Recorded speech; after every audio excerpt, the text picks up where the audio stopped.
Hi, everybody. I'm so glad to see you for tonight's version of Literature Out Loud from Pitkin County Library and through the great generosity of Thunder River Theater. Tonight we're featuring the irreverent and quirky words of David Sedaris. If you don't know him, you know how wonderful he is. If you don't know him, you really should. His humor is mostly autobiographical. He writes essays. But I got to tell you, he has won a boatload of awards and degrees, which I think surprises him as much as anybody else. He's honest, he's quirky, he is outstanding. He was first kind of brought to the forefront when his Santaland Diaries, an account of him being a Macy's elf, was broadcast in 1992. But his most recent book is called The Best of Me. And if you haven't seen it, you owe it to yourself. It's funny, it's poignant, it's dark, it's outrageous, and it's a signature work. He talks about painful moments in his family history, and he talks about everything. It's beautiful. We've got two tremendous readers with us tonight. Travis Lane McDiffit from the Valley. If you haven't seen him, you will tonight, and you will probably see him doing other things. We are also featuring Denver actor and my co-worker in Denver, Brian Cusick, who has been working not only here, but at Craig Rep, which you would love to see. And he's wonderful. They're both wonderful. And you guys are lucky ducks because you're going to get to hear them read not only Let It Snow, which is kind of an account of Sedaris' early time, The Man Upstairs, which will speak to itself about difficult travels, The Late Show, which is kind of a stream of consciousness, and Diary of a Smoker, which also speaks for itself. I will get out of the way and I will let the beautiful and talented Travis Lane McDiffit kick it off. Enjoy. Let It Snow. Winters were frustratingly mild in North Carolina, but the year I was in the 5th grade, we got lucky. Snow fell, and for the first time in years, it accumulated. School was canceled, and 2 days later, we got lucky again. There were 8 inches on the ground, and rather than melting, it froze. On the 5th day of our vacation, my mother had a little breakdown. Our presence had disrupted the secret life she held while we were at school, and she could no longer take it. She threw us out. It wasn't a gentle request, but something closer to an eviction. "Get the hell out of my house," she said. We reminded her that it was our house too, and she opened the front door and shoved us into the carport. "And stay out," she shouted. My sisters and I went down the hill and sledded with the other children from the neighborhood. A few hours later, we returned home, surprised to find that the door was locked. "Oh, come on," we said. I rang the bell, and when no one answered, we went to the window and saw our mother in the kitchen watching television. Normally, she waited until 5 o'clock to have a drink, but for the past few days, she'd been making an exception. Drinking didn't count if you followed a glass of wine with a cup of coffee, and so she had a goblet and a mug positioned before her on the countertop. "Hey," we yelled, "open the door, it's us." We knocked on the pane, and without looking in our direction, she refilled her goblet and left the room. "That bitch," my sister Lisa said.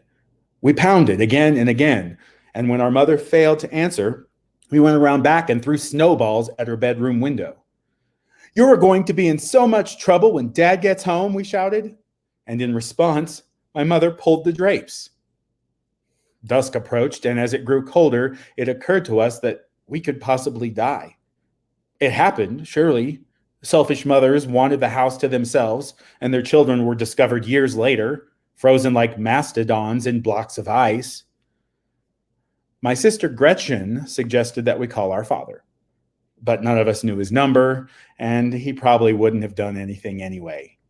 He'd gone to work specifically to escape our mother, and between the weather and her mood, it could be hours or even days before he returned home. One of us should get hit by a car, I said. That would teach both of them.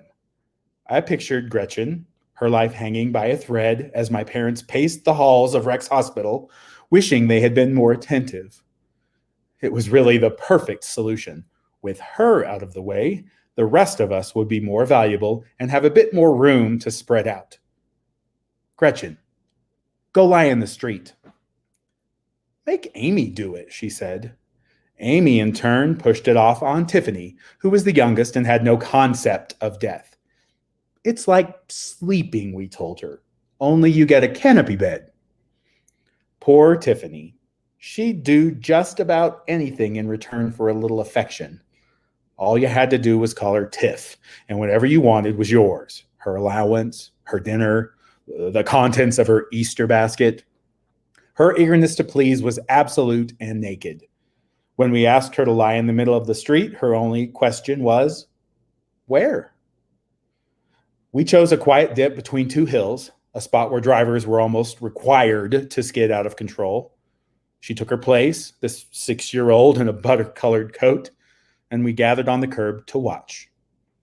The first car to come along belonged to a neighbor, a fellow Yankee, who had outfitted his tires with chains and stopped a few feet from our sister's body. Is that a person? He asked. Well, sort of, Lisa said. She explained that we'd been locked out of our house, and while the man appeared to accept it as a reasonable explanation, I'm pretty sure he was the one who told on us. Another car passed, and then we saw our mother, this puffy figure awkwardly negotiating the crest of the hill. She did not own a pair of pants, and her legs were buried to the calf in snow. We wanted to send her home, to kick her out of nature just as she had kicked us out of the house. But it was hard to stay angry at someone that pitiful looking. Are you wearing your loafers? Lisa asked. And in response, our mother raised a bare foot. I was wearing loafers, she said. I mean, really, it was there a second ago. This was how things went. One moment, she was locking us out of our own house. The next, we were rooting around in the snow, looking for her left shoe. Oh, forget about it, she said. It'll turn up in a few days. Gretchen fitted her cap over my mother's foot. Lisa secured it with her scarf, and, surrounding her tightly on all sides, we made our way home.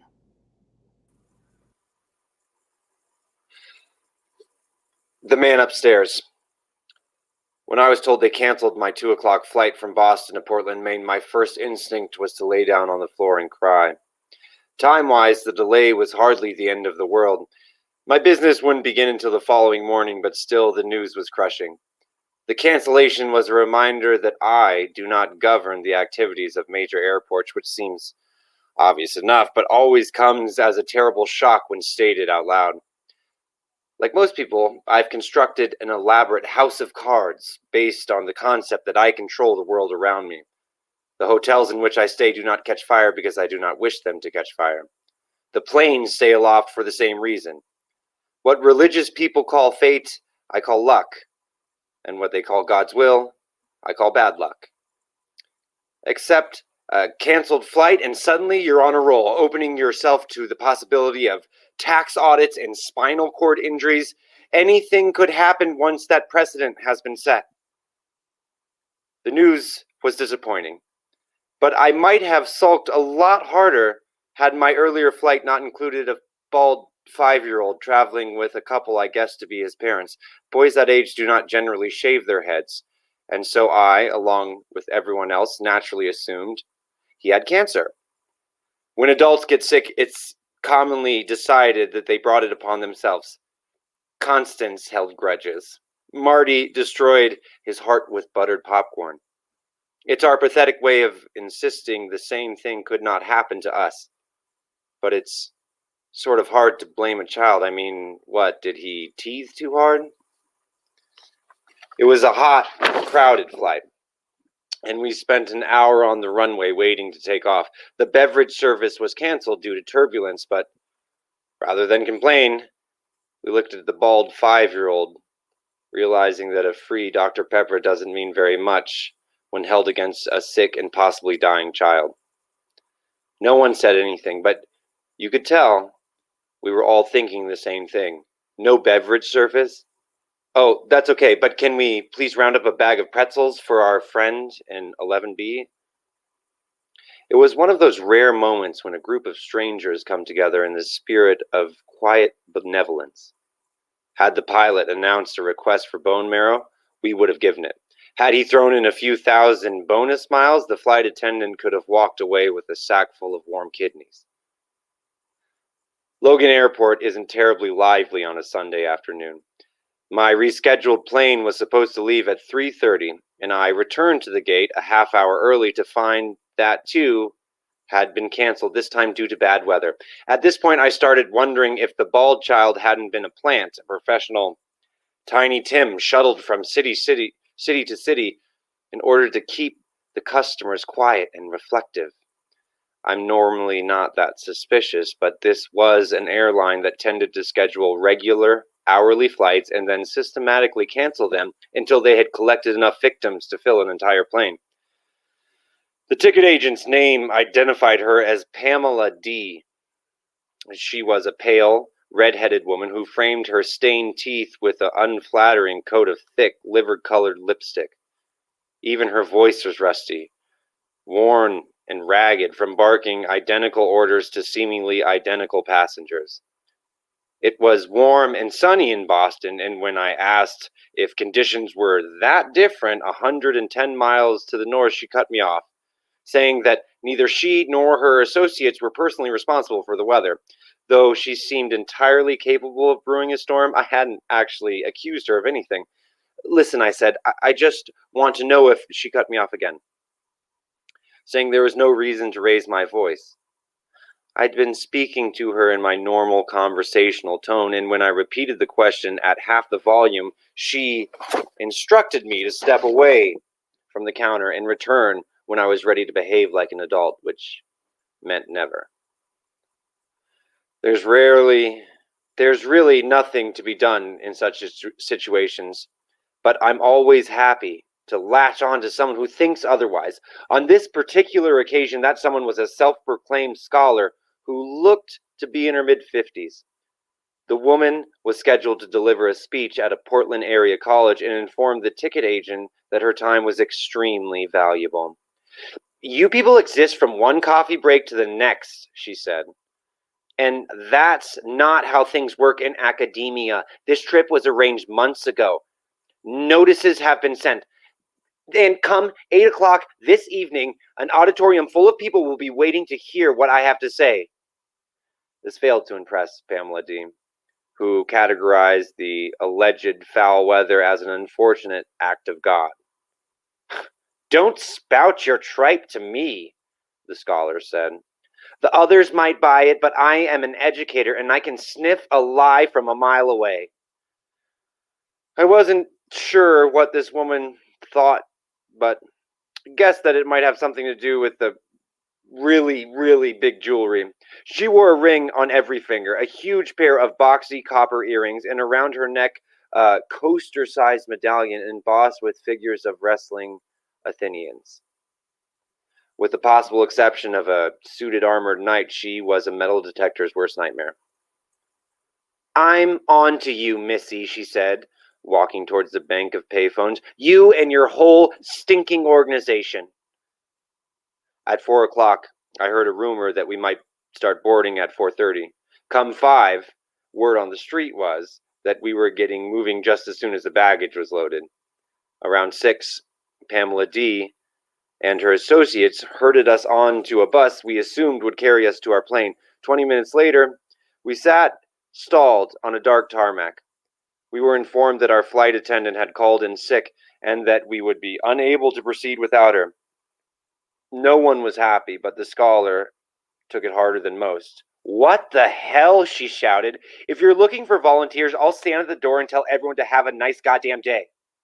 Oh, I thought, I like you. This is a mistake I happen to make with depressing regularity. Given the choice of dozens of sane, perfectly decent candidates, I always attach myself to the loudmouth seconds before they reveal themselves to be psychotic. It's the price I pay for being both a natural-born follower and an overly enthusiastic listener. The scholar had been talking for hours, but unless she was crabbing at an airline personnel, her comments had been to no one in particular. Rather, she just spoke, hoping that sooner or later someone would meet her eyes and agree to play the role of her listener. I accepted the challenge, and by the time we left the bus, I was carrying her luggage. Ours was a relatively undemanding relationship, as I wasn't expected to have opinions or conspiracy theories of my own. My role was to take up the rear, occasionally stoking the fire with a well-placed, "You got that right," or I couldn't agree more. I liked her, and in part because it was easy. Back in the terminal, the cornered Pamela D., who claimed that because her illness was weather-related, the missing flight attendant was yet another act of God. Therefore, she said, we cannot be held accountable for her absence. This did not sit well with the scholar, who pounded the countertop and demanded to hear the airline's official definition of God. Pamela D. offered that he was, Jesus' dad, and the scholar shouted that this wasn't good enough. The Romans defined their gods, she yelled. The Jews, even the Aztecs, but your people can't quite put your finger on him, can they? Oh, you'll use his name when one of your girls calls in sick, but when it's time to get specific, you're no better than the goddamn Unitarians. Pamela D. was not trained to discuss theology. She asked what the Unitarians had to do with it, but the scholar ignored this question. You're telling me that God plays an active role in your organization and that he basically works here and makes all the important decisions, and I'm telling you, as an extremely dissatisfied customer, I want to speak to him right now. Pamela D. mentioned that there was an interdenominational chapel at the far end of the United Terminal, but the scholar rolled her eyes, saying, where do they find people like you? In a cave? Then she demanded to speak to the supervisor, saying, hurry along. Now, chop, chop. Pamela D. left her station, and in her absence, I was treated to a dramatic reenactment of their conversation. She said it was an act of God, so I said define God. Got her, all right. I mean, what if some of us don't believe in him? What then? This isn't a church, so why bring religion into it? I said, if God works here, let me have a word with him. That put a cork in her faucet. I said, where do they find these people? In a cave? A white-haired man looked up from his newspaper and turned his head in our direction. Give it a rest, he said. We're not going anywhere until they find a flight attendant, so don't the two of you just shut up. The two of us. In the minds of our fellow passengers, this woman and I were now a team. The Sid and Nancy of interfaith love and tolerance. Back away slowly, I thought. Just keep moving and no one will get hurt. I inched towards the departure gate and the scholar grabbed my shoulder. They're all sheep, she told me, happy to sit here on their haunches until someone opens the gate and shoos them to pasture. Joe Schmo misses his Sunday dinner, and fine. It's ultimately no big deal, but I have a lecture to deliver. She rooted through her purse for some throat lozenge and then squinted at the figures approaching in the distance. She turned to me and shouted, well, wouldn't you know it? I asked to speak to the guy in charge and they send me the biggest, fattest bull dyke in the entire city of Boston. This was a mistake, as technically the biggest, fattest bull dyke in the entire city of Boston was not the approaching supervisor, but rather the titanic female rugby player sprawled before us on the carpet. The second and third and fourth biggest bull dykes were undoubtedly her three teammates who leaned against the nearby wall, exhaling, and appeared to have steam. It suddenly seemed wise to break ranks and express my considerable interest in all-state female rugby. It's a great sport, I told my new friends. Definitely more exciting than old what's-her-name. God, don't you just hate women like that? It took a while for them to accept me. But when the rugby players eventually got to talking, my only wish was that they would shut up. The supervisor had entered the waiting area, and the confrontation between her and the scholar was much more interesting than the detailed account of their last season's losing streak. I heard snippets of previous arguments laced with accusations against airline personnel, whom the scholar referred to alternatively as either nitwits or your girls, as in, I didn't expect you to find brain trust, but you've hired some first-class nitwits, haven't you? I have a question, and your girls just stand there giving me lip. The supervisor was a remarkably patient woman who exuded an air of genuine concern. She stood as if waiting for a sentence, her eyes lowered and her hands folded one over the other, occasionally interrupting to offer an apology. No, God did not officially work for the airline, and yes, it was wrong for the ticket agent to suggest otherwise. Like everyone, they sometimes forget themselves and say things they don't mean, if they've offended you in any way. She absorbed the scholar's anger much like a plant takes in the sunlight, gradually raising her head and growing visibly heartier with each dose. This liveliness was reflected in a series of cheerful platitudes dedicated to the theme of overcoming adversity and punctuated by the phrase, Que sera, sera. When life hands you lemons, I give it a squeeze, add some sugar, and hey, que sera, sera. I don't even think she knew what it meant. The peppier she was, the louder and more self-important the scholar became, inciting laughter rather than the respect that she had demanded. An audience gathered, sitting on trash cans and identical rolling suitcases. Conversation stops, heads snapped to attention. The storm clouds raced south from the city of Portland, where a crowd of learned people faced an empty podium, wondering what had become of tonight's featured speaker.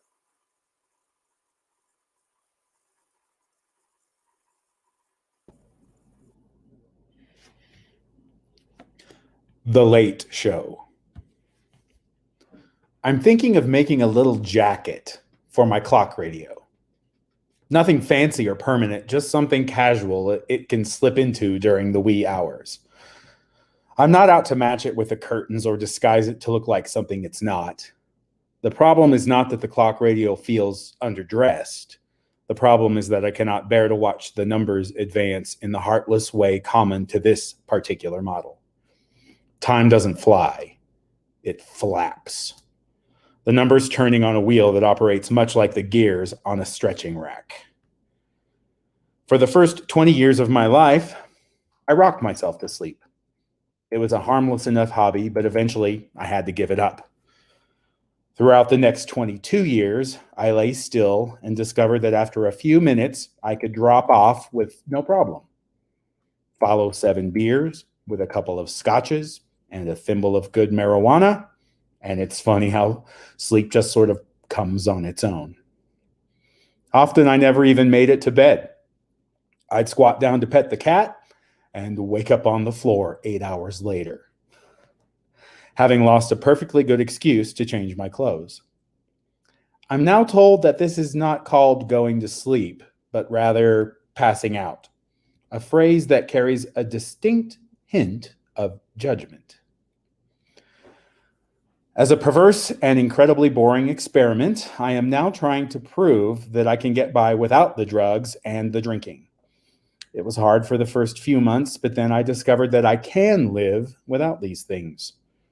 It's a pretty miserable excuse for a life, but technically it still qualifies. My heart continues to pump. I can put socks on my feet and make ice. I just can't sleep. I've never gone to bed early, and have no intention of changing my schedule.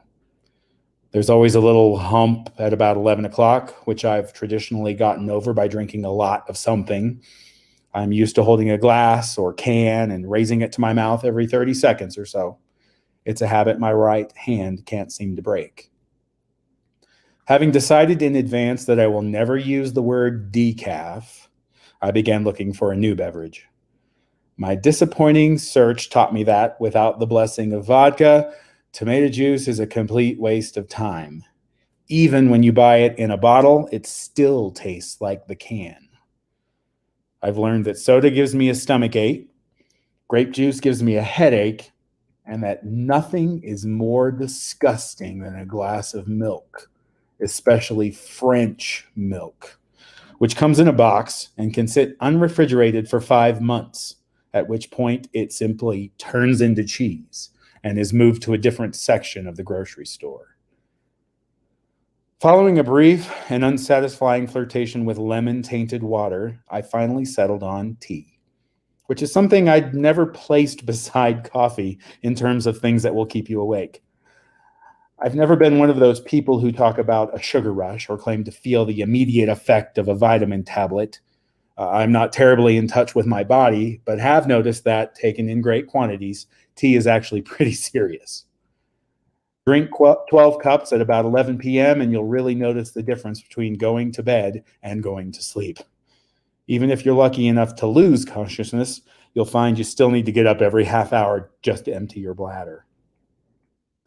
So here lies the new me. It's 5:48 in the morning.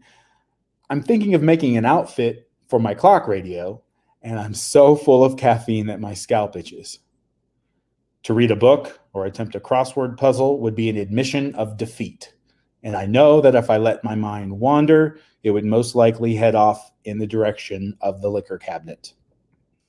Rather than practicing my irregular verbs or trying to make sense of my day, I pass the time by replaying one of my current ongoing fantasies. These are the epic daydreams I would normally call forth while walking around town or waiting in line at the grocery store. They're like movies I edit and embroider and watch over and over again, regularly recasting the villains and updating the minor details. My current inventory is more than enough to keep me busy and includes the following titles. Mr. Science. Alone in my basement laboratory, I invent a serum that causes trees to grow at 10 times their normal rate, meaning that a person can plant a sapling and enjoy its fruit or shade 1 year later. It really is a perfect idea. Nobody likes waiting for a tree to grow. That's why more people don't plant them. It seems hopeless. By the time they've matured, you've either died or moved to a retirement home. My trees grow at an advanced rate for anywhere from 2 to 5 years before tapering off to normal, and they are a wild success.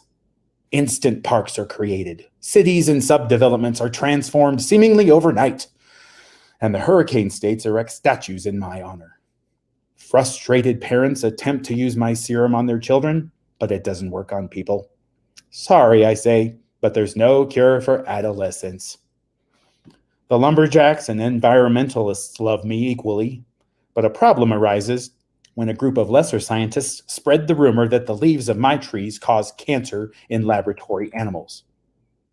I then discover a cure for cancer just so I can say, "What was that you were carrying on about?"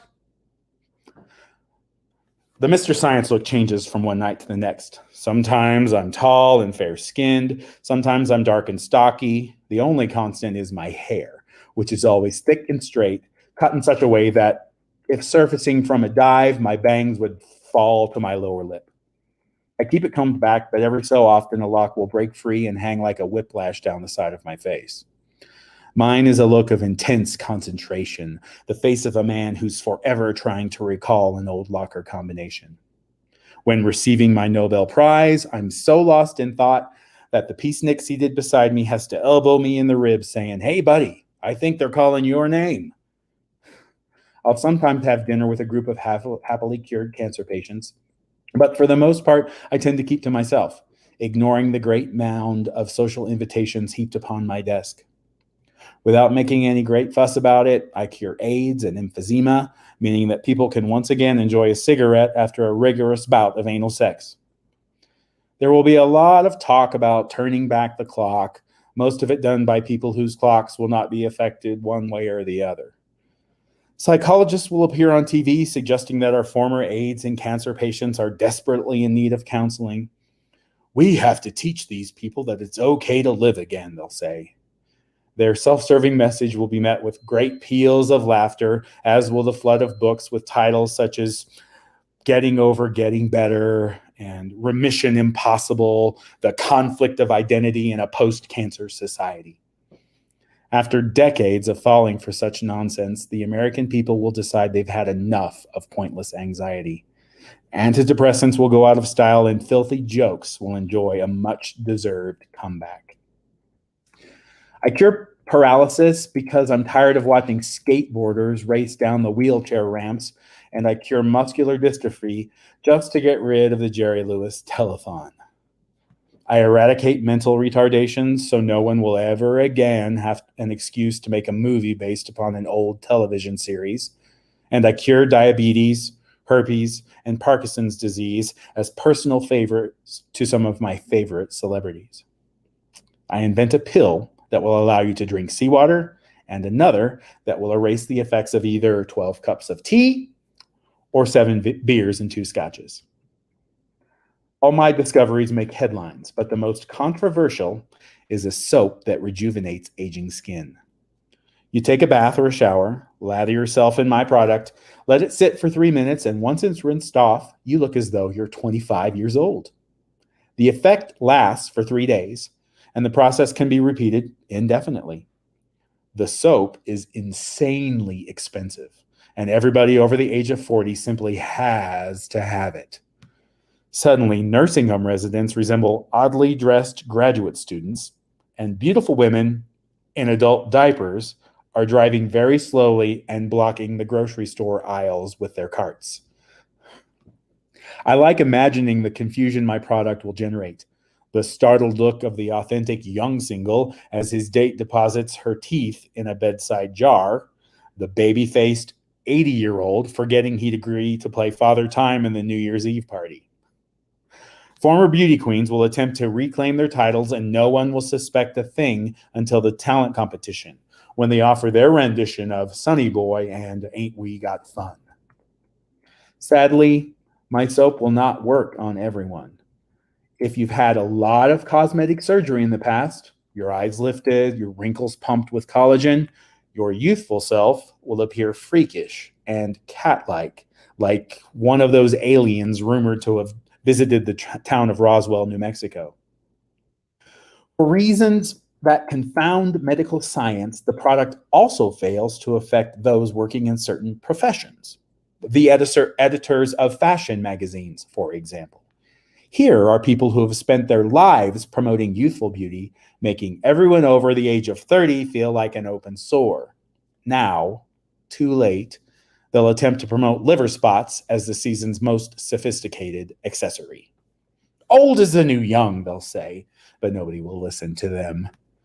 Television executives will also be left out, especially those whose job it is to move a program from Sunday at 8 to Wednesday at 9:30, then back to Sunday and on to Thursday, all so they can sell a few more soft drink or taco commercials.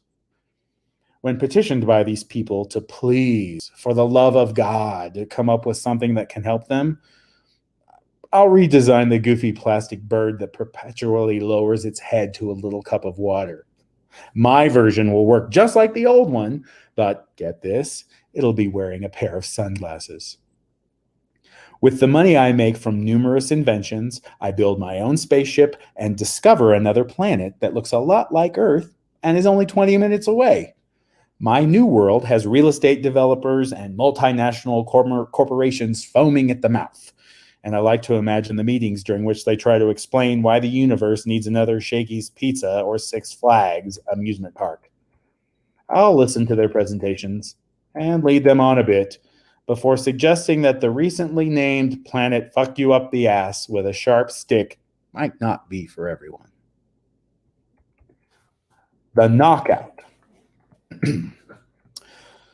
I'm one fight away from being named heavyweight boxing champion of the world, and still people are asking, who is this guy? If forced to describe me to a police sketch artist, you might begin by mentioning my nose. It isn't exactly upturned, it isn't pugged, but when they're viewed eye to eye, you'll notice that my nostrils are prominent and oddly expressive, like a second, smaller pair of eyes assigned to keep watch over the lower half of my face. Home to my full lips and perfect luminous teeth. When the sketch artist draws my eyes, you'll step back saying, "No, I'm afraid that's not at all right." After 4 or 5 more unsuccessful attempts, the artist will lose his patience and remind you that soulful is not a precise physical description. The difficulty comes in trying to separate my eyes from my eyebrows, which alter my face much the way the varying punctuation marks can change the meaning of a sentence. I've got the exclamation point I wear when I'm ambushed by photographers, the question mark, the period I wear when I mean business, the dash, the thoughtful semicolon, and the series of 3 dots I rely upon when rudely interrupted or when searching for just the right word. The eyebrows work in consort with my inky black hair, which weighs in midway between curly and wavy, and calls for the invention of a new word. It's cravey, you'll say. Like a storm at sea if the ocean were made out of hair instead of water. When the sketch artist throws down his pencil, you'll say, "Okay, then, how's this?" He looks kind of like the guy who used to play Cord Roberts on One Life to Live. Or no, I take that back. He looks exactly like the guy who used to play Cord Roberts on One Life to Live. Is that descriptive enough for you? It's somewhat surprising that I'm a serious contender for the title of world heavyweight champion. Not because I'm slow or weak, but because I'm a relative newcomer to the sport. I'd been just another Yale medical student and had never really thought of fighting until I got shut out of an endotracheal intubation seminar and signed up for a boxing class instead. The teacher recognized my extraordinary talent, lined up a few regional matches, and one thing led to another. I looked good in a hooded sweatshirt, and so when asked to go professional, I said, "Okay, why not?" This fantasy takes care to avoid the more obvious Rocky 1 through 4 comparisons. I never run around New Haven punching the air, neither do I speak to turtles or greet friends with a non-traditional handshake. Most important, I'm never seen as an underdog. You have to care about something in order to hold that title, and I honestly don't give a damn one way or the other. For me, fighting is just a way to kill time until I get my medical degree and begin my residency. The boxing world feels cheated by my obvious lack of passion, but the press loves me. They're beside themselves because I'm white, and in writing about me, they're able to express their racial anxieties while pretending not to. People who normally can't stand the idea of violence are suddenly willing to make an exception. Even the Mennonites place their bets and sign up for pay-per-view. The championship bout is about 5 days away when the public discovers I have a boyfriend who maybe doesn't look like Hugh, but definitely cooks like him. I haven't been hiding my homosexuality. I've never lied or purposefully avoided the question. It's just no one has ever specifically asked. I'd never seen it as any big deal, but the news seems to change everything. Those who loved me because I was white now feel betrayed. They'd assigned me to be their representative. I was supposed to kick some black ass in their name, but now they're not sure whose side they're on. Which is more important, my race or my sexual preference? Question is answered when hate notes and truckloads of pansies are delivered to my training camp. The little sanctuary where I skip rope while listening to the taped lectures on coronary collateralization and threadworm infection.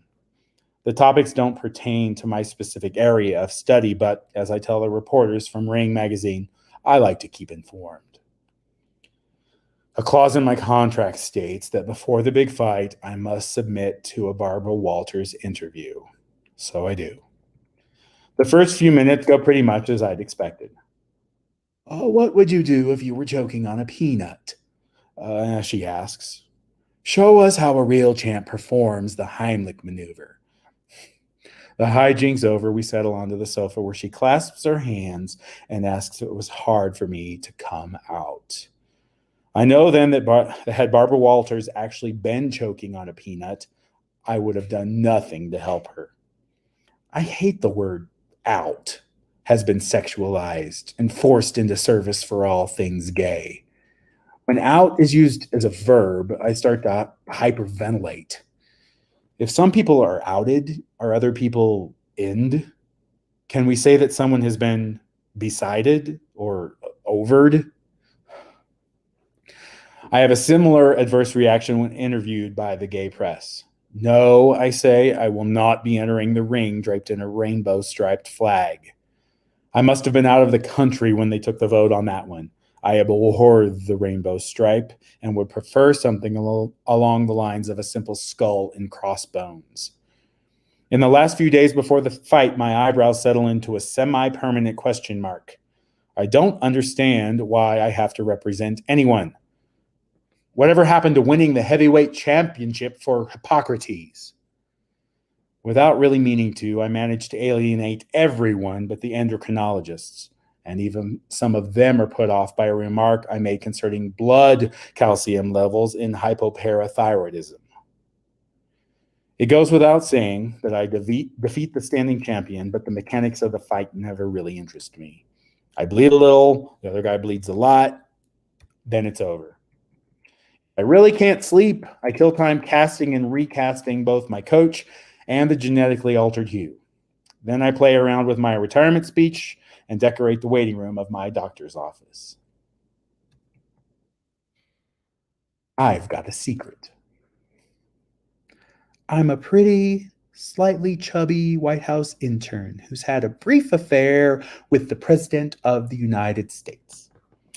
Through no fault of my own, the details are leaked to the press, and within hours, people are buying bumper stickers reading, "Shame on you," and "Another American disgusted by President Playboy."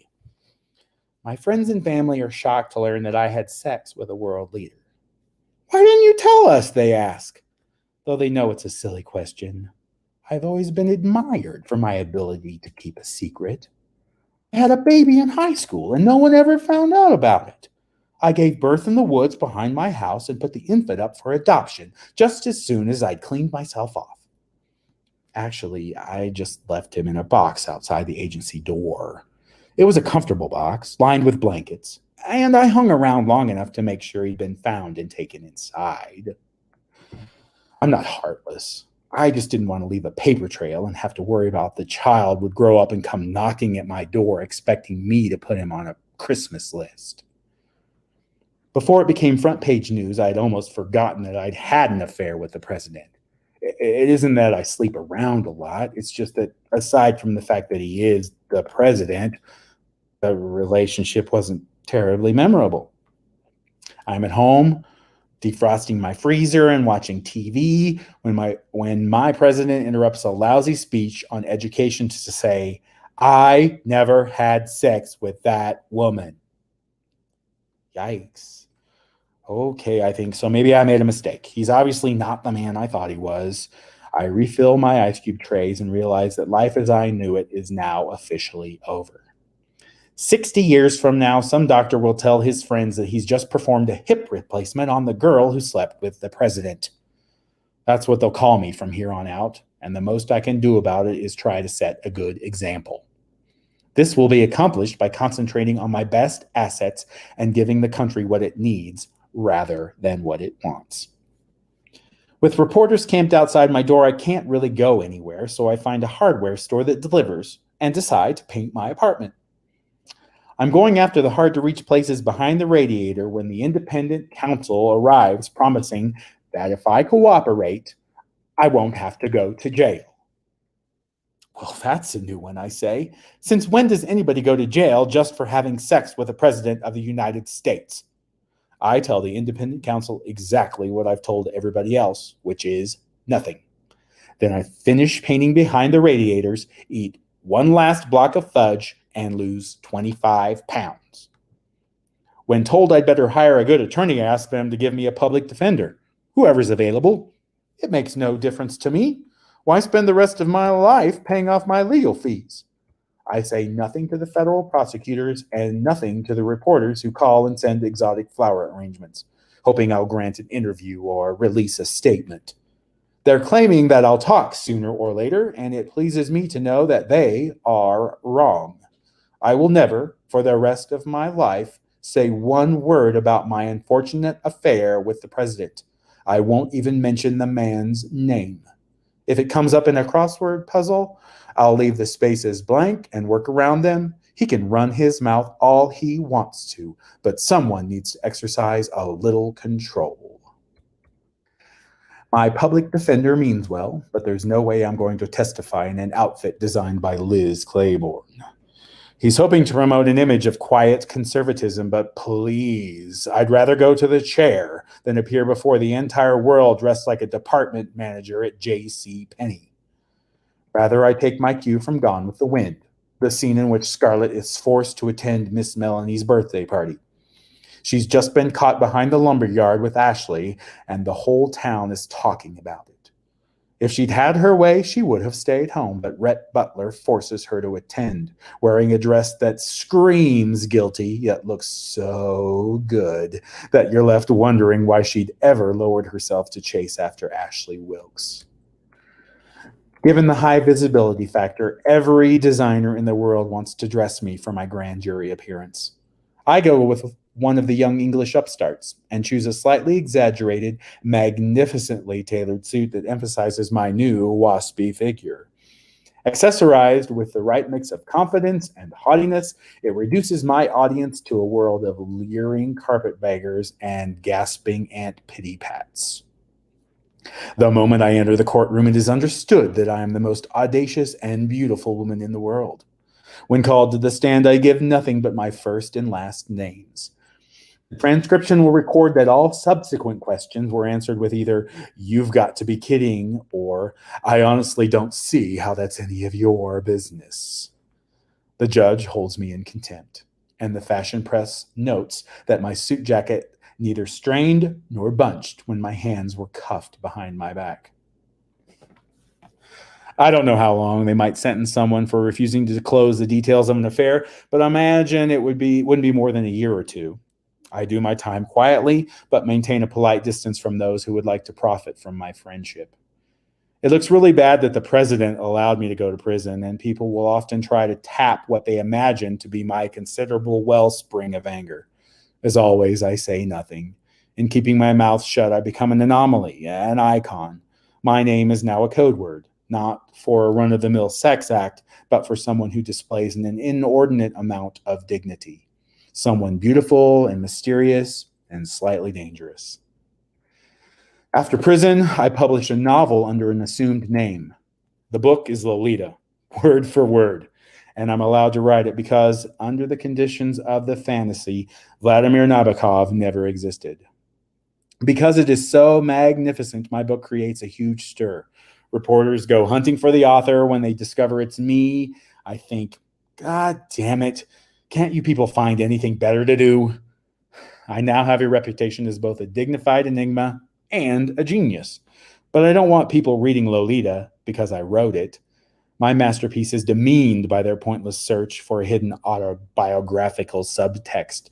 So I give up writing, live off the money I've made from careful stock investments, and quietly spend the rest of my life sleeping with professional football players. In reviewing these titles, I can't help but notice a few common themes. Books seem rather important, as does the ability to enlighten, disappoint, and control great numbers of people who always seem to be American. In a city where every woman over the age of 50 has blonde hair, my Mr. Science miracle soap would surely have the Parisians lined up all the way to Bethlehem. But it doesn't interest me to manipulate the French. I'm not keyed into their value system, because they are not my people. Their imagined praise or condemnation means nothing to me. Paris, it seems, is where I've come to dream about America. My epic fantasies offer the illusion of generosity, but never the real thing. I give to some only so I can withhold from others. It's fine to cure leukemia sufferers, but more satisfying to imagine the parade of opportunists confounded by my refusal to cooperate. In imagining myself as modest, mysterious, and fiercely intelligent, I'm forced to realize that, in real life, I have none of these qualities. Nobody dreams of the things he already has. I'm not sure which is more unlikely, the chance that I'll sleep with the president or the hope that one day I'll learn to keep a secret. There are other fantasies involving magic powers, impossible wealth, and the ability to sing and dance. Though I can hypnotize the mafia and raise the dead at will, I seem incapable of erasing the circles beneath my eyes. My dramas don't help me sleep. They simply allow me to pretend that I'm somebody else, someone who's not lying saucer-eyed on a sweat-drenched mattress, watching the minutes flap forward and awaiting the dawn of another dry day. Diary of a Smoker. I rode my bike to the boat pond in Central Park where I bought myself a cup of coffee and sat down on the bench to read. I lit a cigarette and was enjoying myself when the woman seated 12 feet away on the other side of the bench began waving her hands before her face. I thought she was fighting a bee. She fussed at the air and called out, "Excuse me, do you mind if we make this a no-smoking bench?" I don't know where to begin with a statement like that.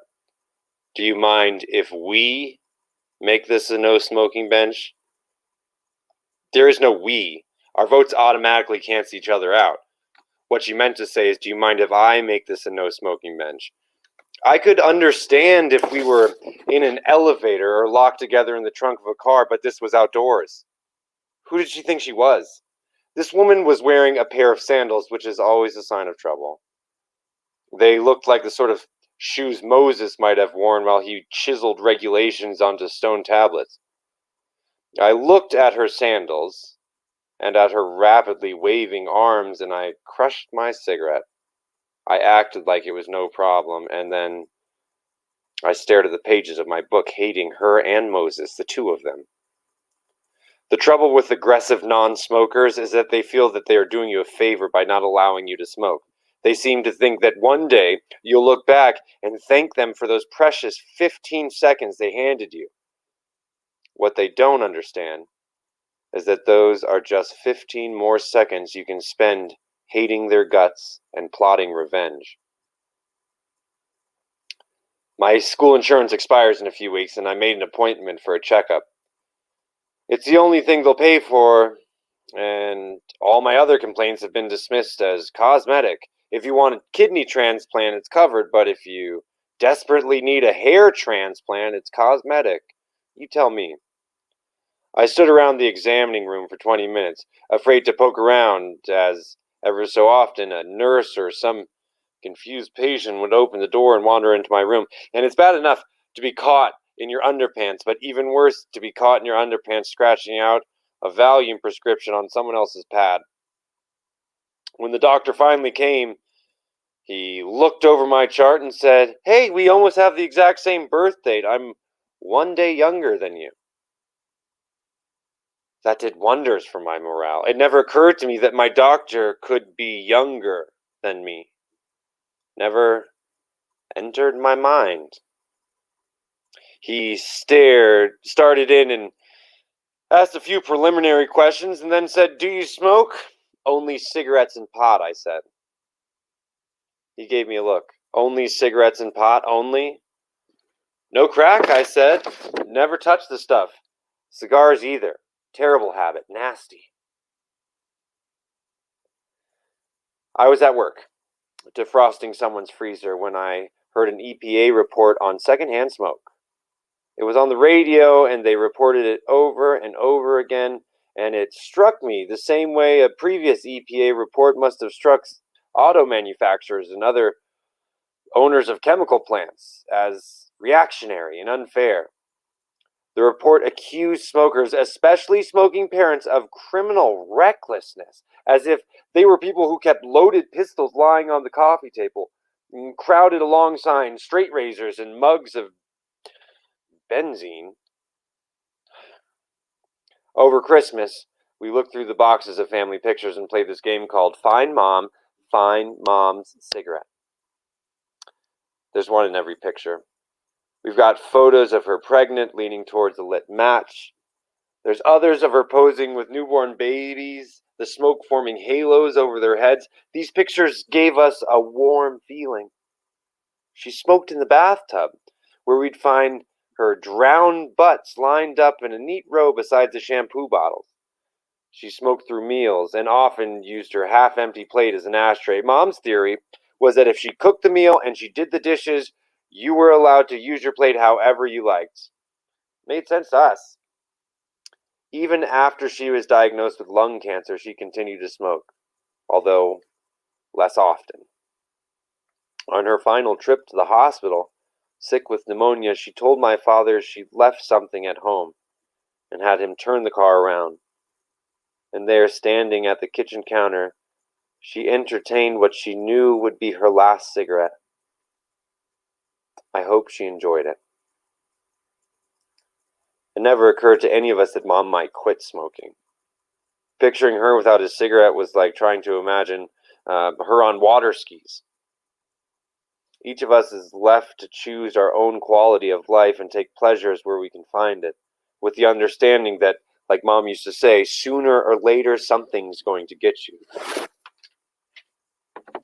Something got me the moment I returned home from work and Hugh delivered his interpretation of the EPA report. He told me that I am no longer allowed to smoke in any room that he currently occupies. Our apartment is small, 4 tiny rooms. I told him that seeing as I pay half the rent, I should be allowed to smoke in half the time we're in the same room.